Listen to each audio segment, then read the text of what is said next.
Hello guys, Not Blue here, and I have a new microphone, the Elgato Wave DX, that I'm super excited to start using. My pod mic was getting a little bit too heavy for my mic arm, so we are switching to a lighter microphone. But today I wanted to do a part 2 of my last video, which is talking about my TTRPG book collection, something I'm very passionate about.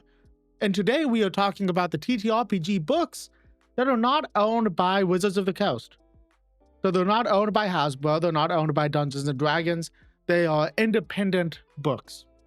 And I want to start with the one I'm most excited about, one that I just got in the mail a couple weeks ago, and what really made me want to do a video talking about my book collection. And that is Before the Tavern. So this is 100 character concepts for tabletop role-playing games, and this is by Gus Rachels, Amelia Som, and Haley Whipjack.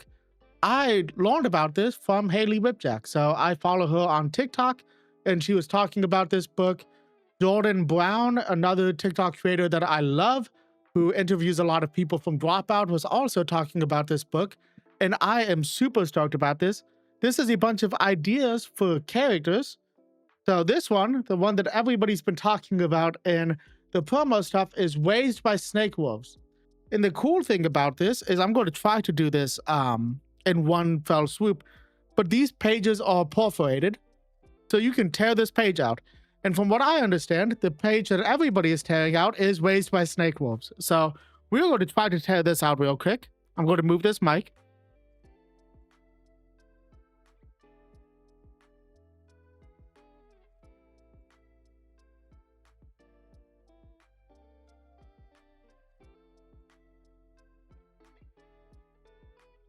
That was honestly so much smoother than I expected it to be. The page looks great. It's a really good way to, keep this without having the entire book with you. And it is just such a cool idea. I love the idea of these being perforated. I love that they are single-sided, because even though they are perforated, you don't pull out two backstories at the same time. So super excited about this book. Love it so far. I think it's just so interesting. It will definitely help me come up with some new character ideas, and I love making new characters. I do not think I'm going to be able to use Raised by Snake Wolves, because what is a snake wolf?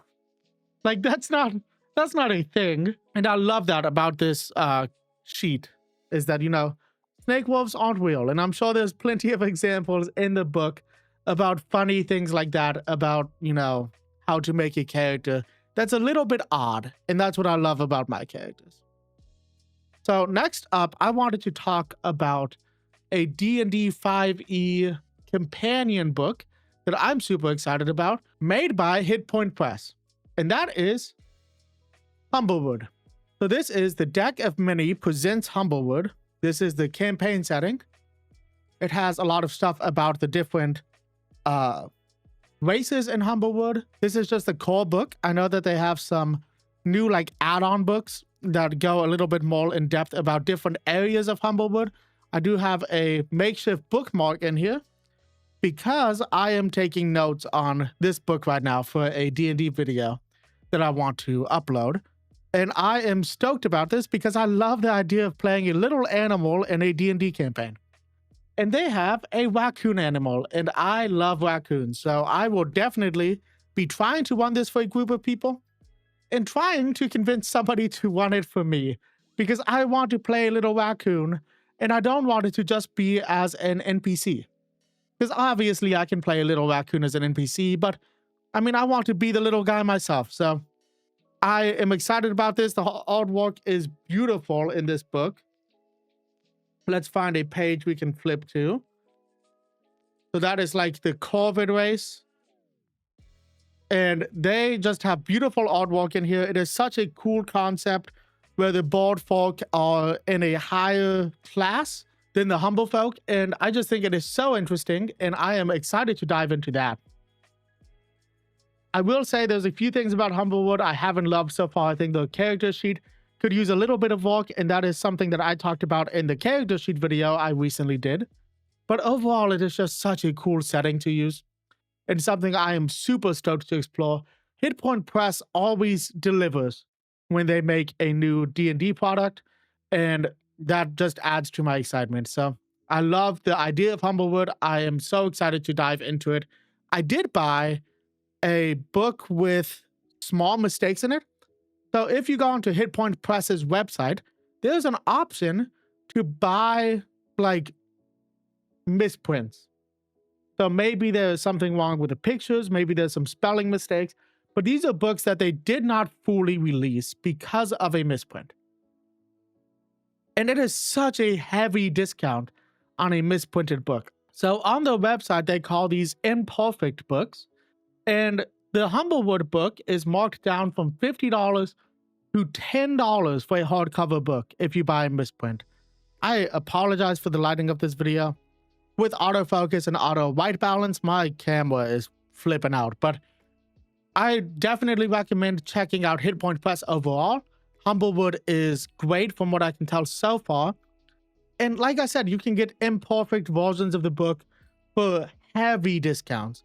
$10 instead of $50 is huge savings for a source book. So love Humblewood, love the idea of it at least, and love Hit Point Press. I will always sing their praises. Hopefully they don't do anything too bad in the future, but they make amazing products. Next up is something that I am excited about, but I haven't honestly gotten enough of a chance to dive into, and that is the Call of Cthulhu starter set. Now this is, according to the front of this, all you need to enjoy the Call of Cthulhu game. It has 3 books inside of it. The Alone Against the Flames, which is a solo introductory adventure that teaches you the basics of the game. A starter rule book, which is everything you need to start playing the game. And then a book of 3 starter adventures named Paper Chase and Other Adventures. The books look great. They are just flimsy, like magazine-style books. There are also a few ready-made investigators. So these are pretty much character sheets for 5 pre-designed characters that you can use while playing Call of Cthulhu. Some blank investigator sheets, so there are 4 of those, so that you can create your own character. Some dice came in here. I don't know where I put them, if I'm being honest. And then there's some player handouts. So this is like props and stuff that you can use during the game. I think there's some cool things in here. There's like this one that I'm not going to be able to put back where I got it because I don't know where I just pulled it out of. Is like a handwritten note and a map and stuff like that. So overall, I'm excited about this. I've always been intrigued by Call of Cthulhu because I am a huge H.P. Lovecraft fan, and it seems right down my alley. The game is supposed to be a little complicated from what I've heard, which can be a deterrent to a lot of people and might be the biggest obstacle to me being able to play this game. Because I do need to find players or find somebody that will run the game for me, because sometimes I get tired of being the game master and would love to play a character in one of these campaign settings. Next up, I have the Tome of Delving, which is this guy. This is supposed to replace your character sheet and notebook. It is designed for 5th edition, and it is a character sheet with specialized pages for tracking your character's stats, spells, inventory, NPCs, treasure, and more. So if you open this up, there are places for like, that looks like a bank account. That's weird. There's a note section, which is just lined paper. There is a spot for like character description. It is a very complicated book for something you can probably do in a few pages, but I liked the appeal of it. I liked the aesthetic of it. I have not used it yet. The main reason I haven't used it yet is knowing my luck. I'm going to start writing a character in this book, and the character is going to die in a few sessions because I have such bad luck with character death, and I cannot bring myself to write inside of a book that might only last a few sessions. Or honestly, the campaign might get canceled because scheduling is the biggest enemy of any D&D player, And I have definitely had struggles with players wanting to meet for full campaign sessions. Most of my D&D stuff right now is one-shots. We haven't ran the full campaign in probably a month or two at this point. Going away from D&D for a quick moment, this is one of the only things in my collection that is a different system other than, the Call of Cthulhu thing that we talked about. And that is Cairn? I don't know how to pronounce this. Cairn. I don't know how you would pronounce this, but I'm assuming it is Cairn.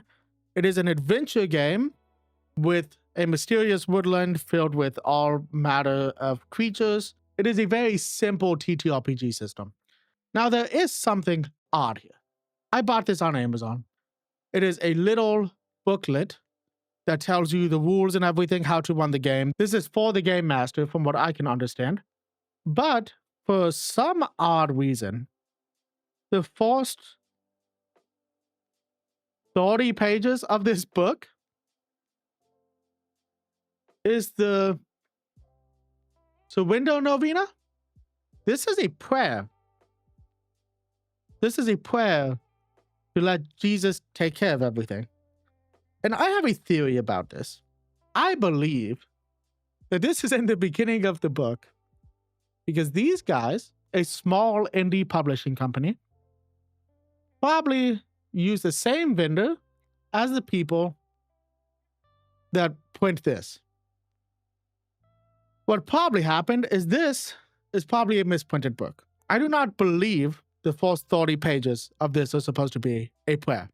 And I looked up reviews for this on Amazon where I bought the book, and nobody mentions the prayer at the beginning. If you guys own this book, please tell me if I'm wrong and the prayer is just supposed to be there. I am so incredibly confused by this book. I'm excited to have it. I read the actual stuff about the game system, and it seems incredible. It is a very easy to learn RPG. It is a lot more simplified than D&D is, a lot less complicated. So it is really good for new players of TTRPGs.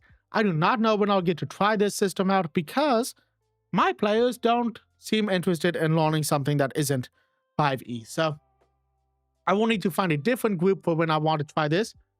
But please, tell me if the first 30 pages of this book are supposed to be a prayer? I don't understand what's going on with this.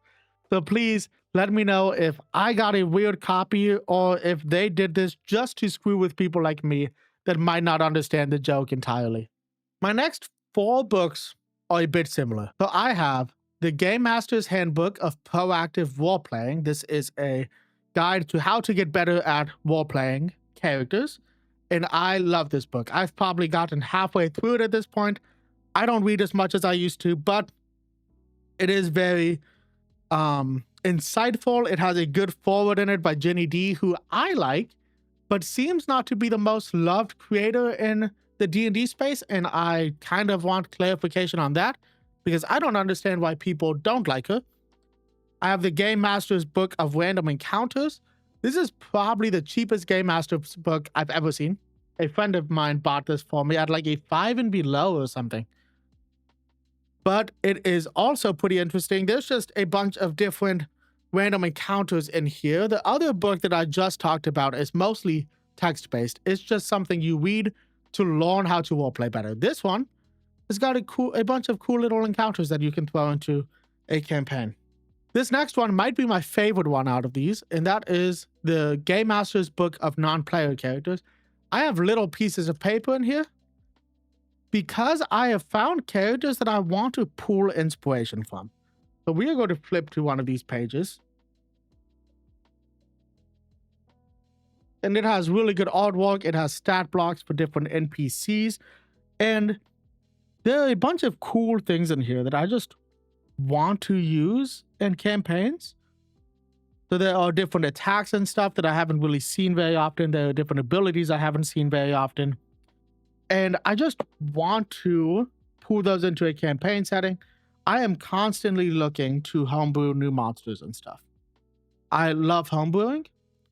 And honestly, I think one of the best ways to homebrew is to pool inspiration from different stat blocks. And that is exactly what I am trying to do here.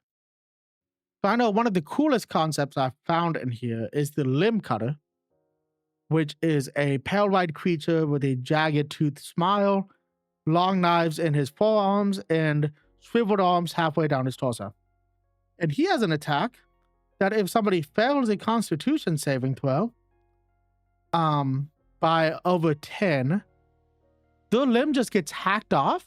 And I love that. And I kind of pulled inspiration from that for an enemy that I role played as that had an ability that his hammer could break people's shields if they failed a constitution saving throw. So I love the inspirations I've gotten from that book, and it's probably my favorite one of the Game Master books. And the last one I have is the Game Master's book of Traps, Puzzles, and Dungeons. This is probably my biggest weakness as a GM, is coming up with dungeons.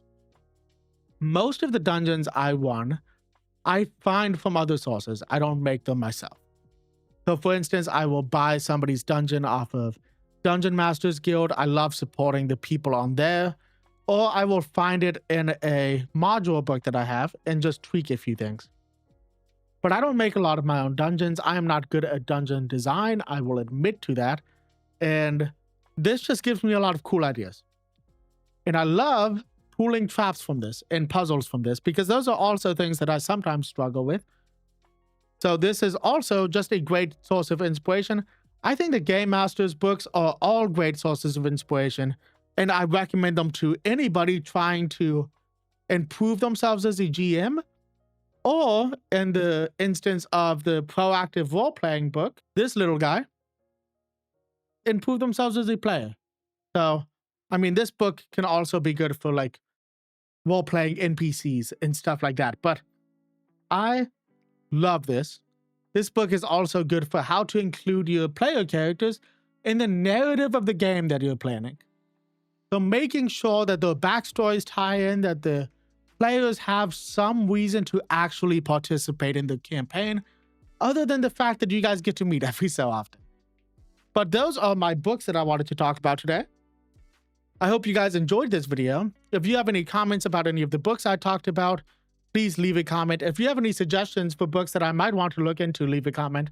I am currently looking into Vampire the Masquerade, so that is exciting. I love that. I do have 10 Candles on PDF. I love 10 Candles. I got to play it recently. And I am always looking for some new TTRPG books. So if you guys have any suggestions, please leave a comment. If you guys liked the video, please like the video. Subscribe to the channel if you want to see more videos like this. Hit that notification bell if you want to get notified when videos release. My release schedule has not been as consistent as I wanted to be recently. Life has kind of gotten in the way, but I'm still trying to pump out content for you guys. And other than that, guys, I hope everybody is having an amazing day. I hope everybody is having amazing games. And until next time, peace.